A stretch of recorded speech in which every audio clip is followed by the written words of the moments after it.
Welcome. Hey guys, this is the 65th episode of TransParents.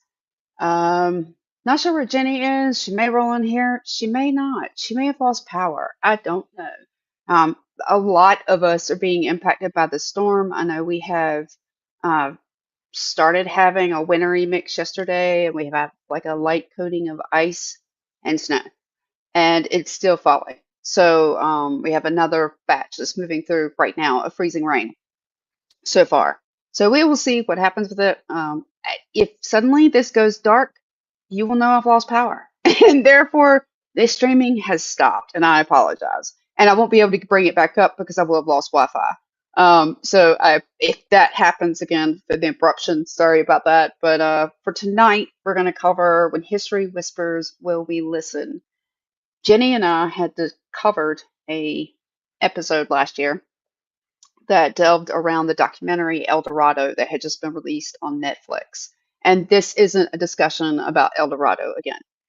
We will talk about some of the information that was provided within that documentary, but this is more about the lesson at its core. We are entering 2026 in a climate where violence, political rhetoric, and targeted hostility toward transgender people are escalating. The latest shooting in Minnesota has shaken families across the country, and many are asking the same question: how close are we to repeating the darkest chapters of the 20th century? This episode is about naming what we see, grounding ourselves in truth, and finding the moral courage to protect our children and our communities. Check comments that are popping up here. Hey, Jeffrey. Uh, Lisa. Hi.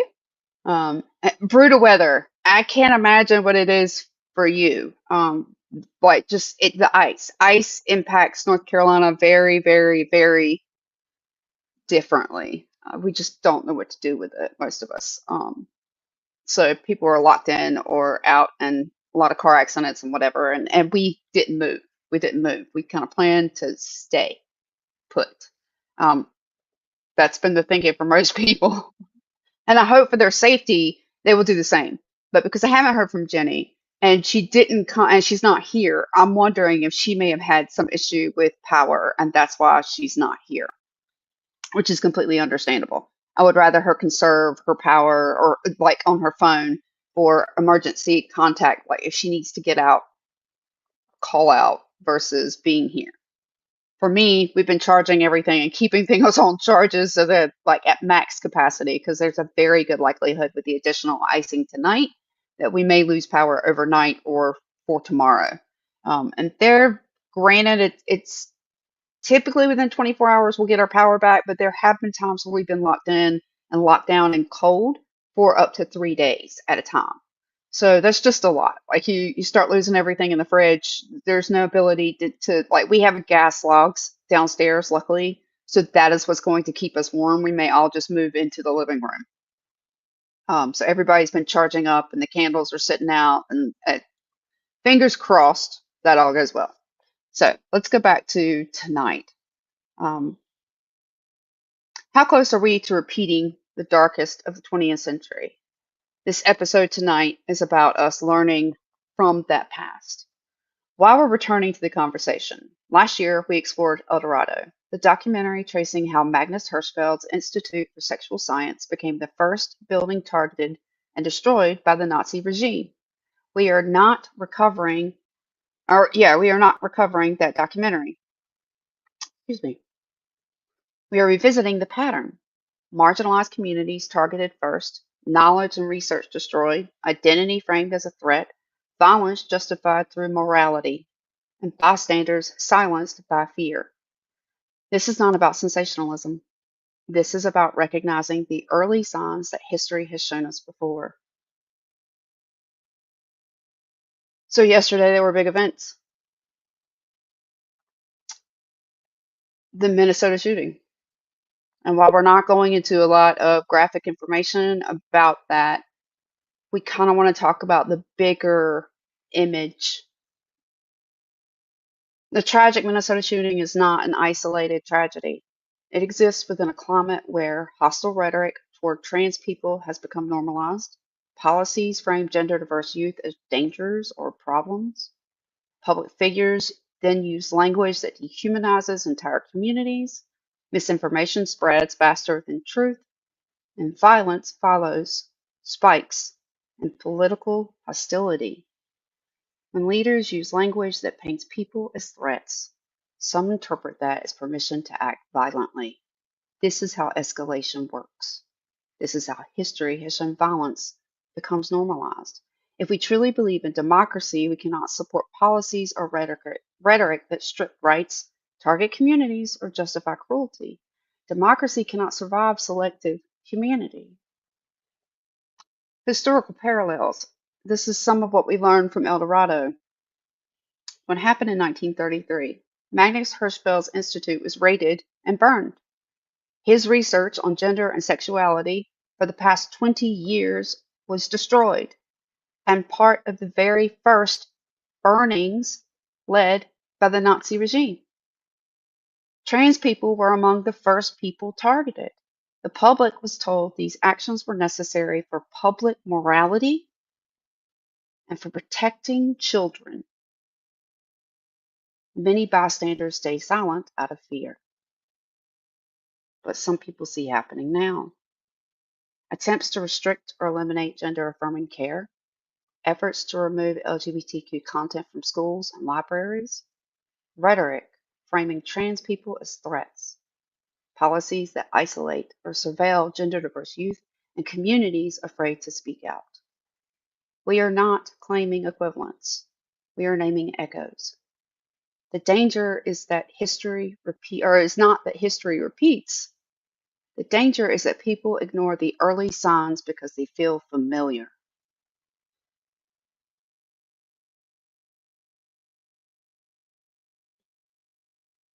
Trans and disabled. Yeah, Cooper. Like, I mean, they were like the political opponents, the trans, the disabled, like these were people that they thought nobody would miss. Those were the first people that they hid away, that they shipped out, that they moved.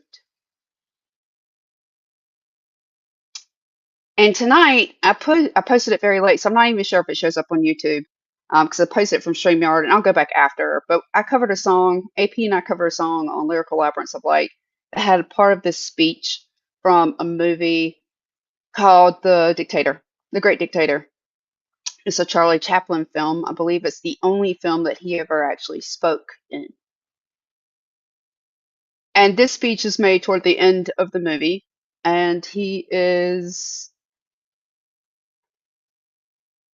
well, I'll read what I had written out about it. I was going to show you the clip, and I'm afraid that there's going to be too many. Like I was going to show you the whole little clip of his speech, and I'm afraid there's going to be too many flags of it, even from YouTube. So I'm just going to go ahead and preemptively, I'm going to read out the pieces with the Fair Use Act, just to tell you the pieces that we can kind of mirror with what's going on now. This movie made in 1940 is a satire of authoritarianism. In the final scene, Charlie Chaplin delivers a speech, not as a comedian, but as a human being, pleading for compassion, democracy, and resistance to tyranny. He warned the world about the seduction of cruelty, the machinery of oppression, the danger of dehumanizing entire groups, the responsibility of ordinary people to resist.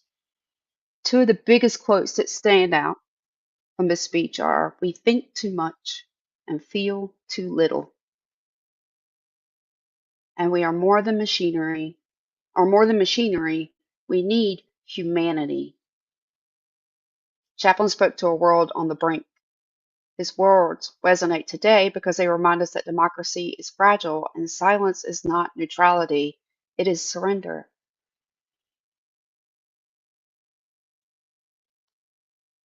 Okay, let me go to the speech.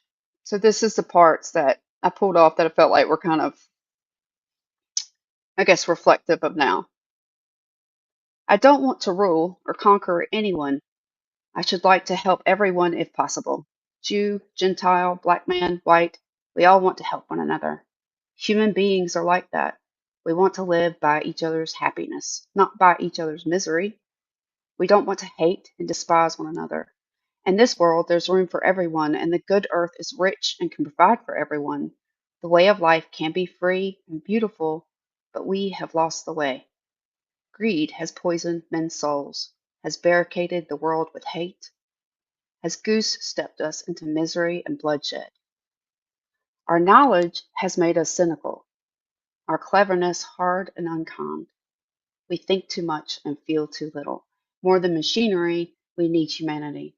More than cleverness, we need kindness and gentleness. Without these qualities, life will be violent and all will be lost. The airplane and the radio have brought us closer together. The very nature of these inventions cry out for the goodness in men, cries out for universal brotherhood, for the unity of us all. To those who hear me, I say, do not despair. The misery that is now upon us, but the passing of greed, the bitterness of men who fear the way of human progress, the hate of men will pass and dictators die. And the power they took from the people will return to the people. And so long as men die, liberty will never perish. Fight for liberty. You, the people, have the power to create machines, the power to create happiness.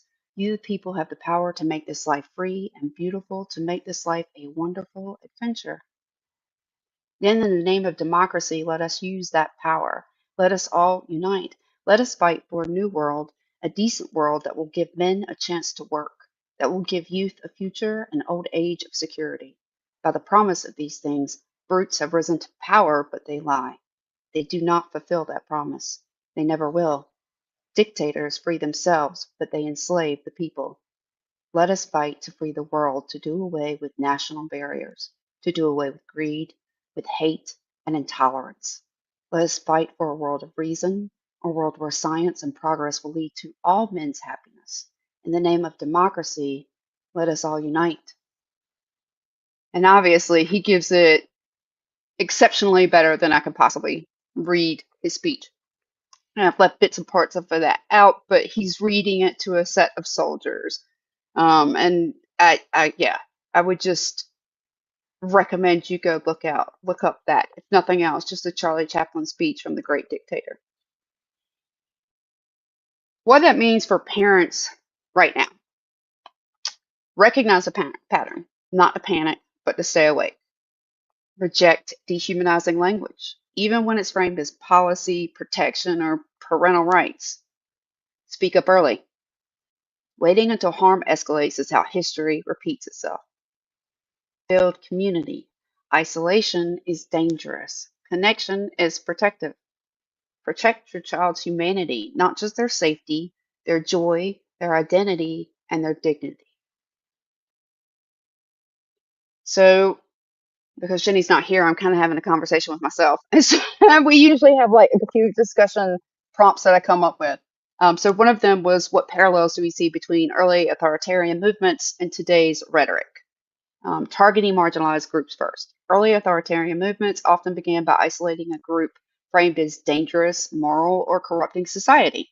Today, trans people are being positioned in that role through policy, rhetoric, and misinformation. Destruction or suppression of knowledge. Hirschfeld's institute was burned because it held research that contradicted the regime's ideology. Today, we see attempts to restrict gender affirming care, censor LGBTQ books, and silence educators. Use of protecting children as justification. In the 1930s, the regime claimed it was safeguarding morality and youth. Today, similar language is used to justify harmful policies. Normalization of cruelty through repetition. When hostile language becomes common, people stop reacting to it. That's where the danger grows. We get complacent in it. It's like a repeating wheel that we've heard before, heard before, heard before. It's not a big deal anymore. It's been normalized. That's what we need to pay attention to, because that is so they can go further with their cruelty. The more they normalize cruelty, the more you're willing to go along with it. Bystander fear and silence. Many people in early authoritarian movements didn't support the cruelty. They were simply afraid to speak. That silence created the conditions for escalation. And that's why I'm saying, call out what you see. I don't mean you have to go get loud. I don't mean you have to go make a scene. But if someone is saying something like that to you about your child, push back. Not be careful with who you push back, obviously, but your kid comes first. How do we distinguish responsible vigilance from fear-based thinking? This is a big one. Vigilance is rooted in awareness. Fear is rooted in panic. Vigilance asks, what is happening and what does it mean?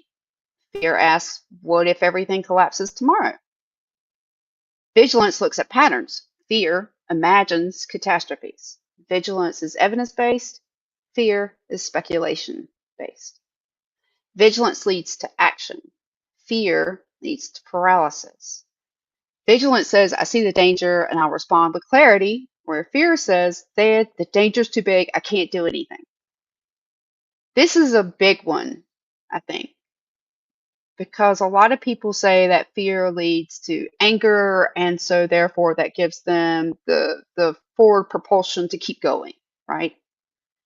And I used to think that way, but I burned out very quickly. Or I didn't burn out, but I realized I would burn out very quickly if I kept running on anger.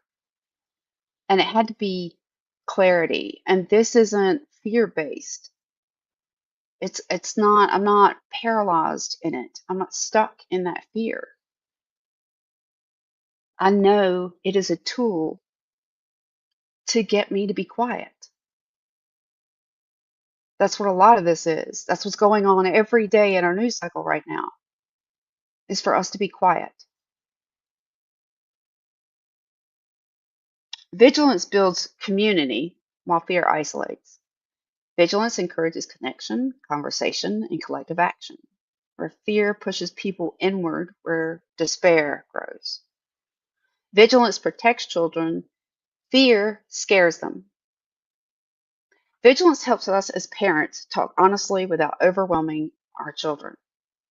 Fear transforms our anxiety to our children who are already vulnerable. So be careful with the way even you approach this because they are reading your signals. Our children are always reading our signals on how to handle situations. So how you handle fear and anxiety is going to correspond with how they respond. And if you're worked up over fear, your child is worked up into fear. Naming danger is not fear mongering, it's responsible parenting. And bigger than that, I think it's just responsible being human, seeing what has happened in the last 48 hours. I would say is just being human. Even when outcomes are uncertain, the act of challenging unjust laws is itself a form of resilience. It signals that people are watching, organizing, and refusing to accept cruelty as normal. Parents showing up at school board meetings, writing letters, organizing, speaking truth, even when our voices shake, that is resilience. That is courage. And that is how history is changed. I'm looking at my clock and it's 20 minutes in and I'm kind of running out of when I don't have somebody here to feed off of it, it gets hard to talk for an hour, guys. Um, what I will say to that is that yeah, there's a lot of fear going around. A lot of people are scared. A lot of people are worried. I perfectly justified. But you have to do what's best for you. And I overheard my two oldest just talking about their social media in general last night and how it was flooded with the events of yesterday, like 80 to 90%. And that's a lot. And I got to thinking about it, and I saw this kid who he looks like he's probably 11 or 12. I'm not going to tell you his I don't want to like blow up his information for the wrong reasons. But he looks like he's out there trying to tell other kids on social media his age about politics and how they don't realize it yet, but it does play a very important role in their lives. It impacts their lives. And I've never seen his content before. And I had just barely gotten on yesterday. And it's flooded again with everything that was going on in Minnesota. And this kid is, you could tell he'd been crying. He's visibly watering up, and he's telling his community that he's stepping back from making content, that he will still be there in the comments, but that it was so overwhelming for him what he had seen and that it was flooding his social media that he needed to pull back. And I think that's something that a lot of us should really think about. How much social media content are we taking it in, and what is it doing? I'm all for advocating your voice, for standing up. And I do it. I'm there in the comments, but not every fight do you have to be in. Not every conversation.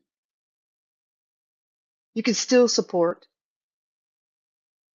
Last night, the wind was blowing 25, 30 miles per hour, and we set up a little thing on our front porch with a candle, or with candles in it, lit for that nurse in Minnesota who unjustifiably lost his life.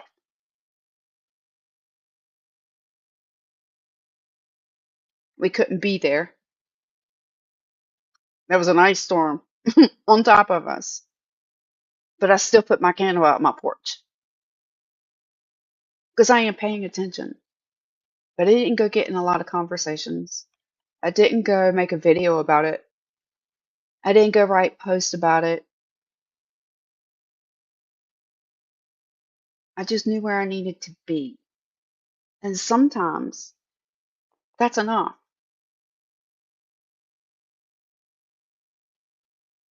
And I could tell that my kids were already overwhelmed with it. And if we're going to stick this out, you need to be mindful of what you bring in to your space. Because if it's wearing you out, if it's flooding your emotions so that you're always reactive, that's what it's meant to do. That's why I shut mine off. It's why a lot of my news that I get, the way I get it is in written format. I do not watch videos or hear it because I don't want to take someone else's emotion. I try and read a lot of non-biased as I can find. And I typically read lots of different ones so I can pick through and find the facts. But I also went to nursing school and was taught research and what was subjective and what was objective or evidence based. And so that's what I'm looking for. And we don't all have that, and I understand that. But I also understand that the point of the overload in social media and in the mediascape in the general is to confuse us, is to upset us, to overwhelm us. That's the point of fear. Don't let it. Pull back. Take care of your family. And we have the energy to go forward and help somebody else do it. But you need to keep the reserves in your tank so that you can keep that ember going. Because if you put it out at a 10 flame, you're going to run out of that flame. You won't have it for the long haul. And this isn't a short run, unfortunately. It's a long haul. And you need to have the energy to be able to burn, to keep going for the communities, for the people you care about, for your children, for your friends, because they need us. They don't need us on high alert. They don't need us reactionary. They need us steady. They need us grounded. They need to know that they don't have to be the rock. And am I always a rock? No. But a lot of the ways that I remain as firm as I do is I just don't suck in to the noise. And when it becomes noise, I turn it off. I've watched more fiction with my sons in the last 24, 48 hours than in pretty much any social media. It's not good for us to take that in all the time. It's not. So pick and choose. But for this, obviously, for this topic, it's about trans kids. It's about the trans community as a whole. It's about rights being stripped people that have every right to exist. That's why we're here. Well, that's why I'm here tonight. Like I said, I think Jenny the storm, I know she was saying when we talked, I think on Friday night, maybe early Saturday, she mentioned that there was quite a bit of snow expected for her area. So I don't know if she just lost power because I've not heard from her at all today. And for myself, we have a lot of icing going on. So if this suddenly goes black, dark, you'll know why.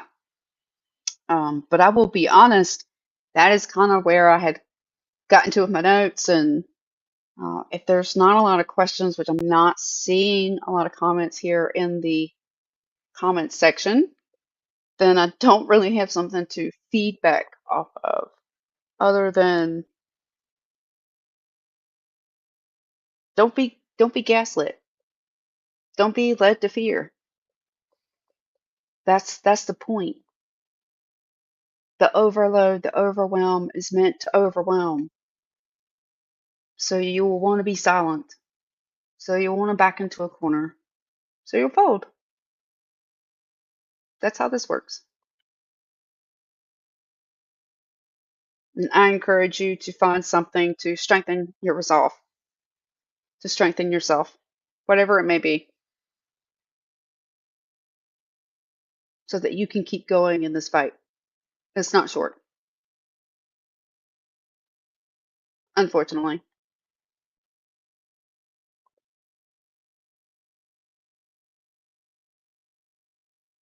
I'm not sure what our topic is going to be next week. I intended to get up with people for next week's show and have not done it yet, so I can't confirm what I think next week's topic is going to be, but we will be back regardless. We will have something for you. I typically put them out a little later, like midweek now. As I said last week, we're going to send out invites for 2 more weeks for the next 2 shows, and then after that, we're pretty much not going to put invites out anytime or anymore. Just where we're at, Sundays, 7 o'clock Eastern time. Um, and yes, we take breaks from time to time, and I try and put something on my LinkedIn page if I'm going to be away for a bit, if the show's going to be paused. But yeah, that's kind of where we stand. And since Jenny hasn't shown, I think I'm just going to throw what I had my finale when I had written. Um, we are living in a moment when history is whispering to us, not subtly, not quietly, but insistently. The patterns are visible, the rhetoric is familiar, the targeting is deliberate, and the danger is not that we are repeating the past, but that too many people are becoming comfortable with the conditions that once made the past impossible or past possible. Every authoritarian movement begins with the same steps: dehumanize a group, isolate them, justify cruelty, and convince the public that silence is safety. We have seen this before. We know where it leads, and we refuse to be the generation that looks back and says, we saw the signs and we said nothing. Democracy is not maintained by institutions alone. It's maintained by people who choose to protect one another, people who refuse to surrender their neighbors, people who understand that freedom is not a spectator sport. So tonight, as we leave the space, let us be clear. Our children deserve a world where their existence is not debatable, their humanity is not conditional, and their safety is not negotiable. And we, all of us, have the power to build that world, not through fear, not through silence, but through courage, clarity, and community. Advocacy is not extremism, it is love in action, and love is never a crime. And with that, I'm going to leave you tonight. I hope you will check out, please. I will go check out on LinkedIn and YouTube to make sure the links are out there for the Charlie Chaplin speech from the Great Dictator. But if not, please check it out for yourself. It is a wonderful piece, and I think a very good reminder of where we are right now in this history, or this moment in history. So with that, we'll see you next week. Good night.